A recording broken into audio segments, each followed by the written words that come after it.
Allez, accélérez un petit peu, accélérez maintenant un petit peu. Au signal, sur quelques foulées, on va plus vite. Préparez les pieds, préparez les mains, attention. Allez, hop, hop, hop, hop, hop, hop. J'ai commencé à l'âge de 16 ans et l'année d'après, j'ai tout de suite entraîné. Ça fait 53 ans d'entraînement. Garçon, j'ai entraîné jusqu'au niveau, à l'époque N2, c'était le deuxième niveau national. Puis je suis passé chez les filles et là, j'ai entraîné en D1, l'équivalent de la D1 en PTT, puis D2 à Ranheim. C'était pas le même niveau que maintenant, hein, mais c'était quand même les plus hauts niveaux. Comment j'y suis passé? Un petit peu, il y a eu une opportunité au niveau des propositions d'entraînement.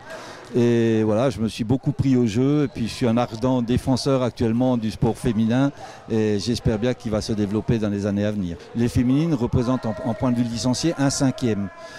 Cependant, on a des dirigeants qui nous soutiennent et qui veulent absolument que les deux aspects se développent.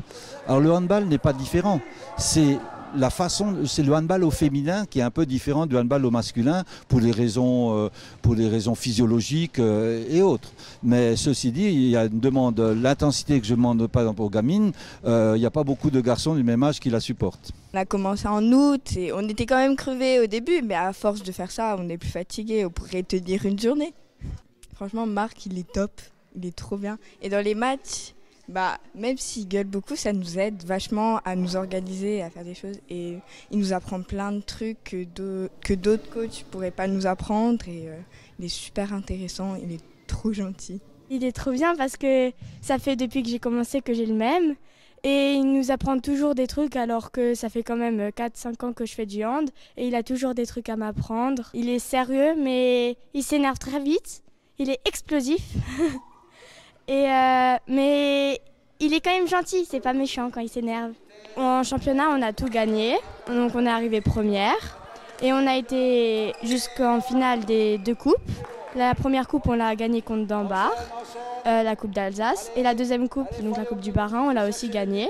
Et du coup, l'année dernière, on n'a perdu aucun match et on était championne de tout. Je crois que les filles, elles savent très bien l'exigence que j'ai vis-à-vis de moi-même d'abord, mais vis-à-vis d'elles aussi. Et elles l'acceptent. Elles savent très bien aussi qu'à un moment donné, ce sont des ados. C'est pas toujours évident. L'entraînement qu'on a fait avant, il est intense, sur 1h30. Et il faut par moment, d'abord, leur permettre de souffler un petit peu. Donc fréquemment, elles retournent boire. Mais également, par moment, il faut de nouveau recadrer. Sinon, on n'arrive pas à l'objectif qu'on se fixe. J'ai enseigné le handball et j'ai enseigné la préparation au professorat d'éducation physique à la faculté des sciences du sport. Et à la retraite, je me suis dit, tout ce que j'ai pu enseigner sur la théorie, j'aimerais bien la mettre en pratique. C'est un petit peu un labo pédagogique que j'ai monté et j'essaie d'appliquer tout ce que j'ai un peu enseigné théoriquement par le passé. On peut pas entraîner sans aimer les gens qu'on entraîne ou au moins avoir de l'empathie pour eux.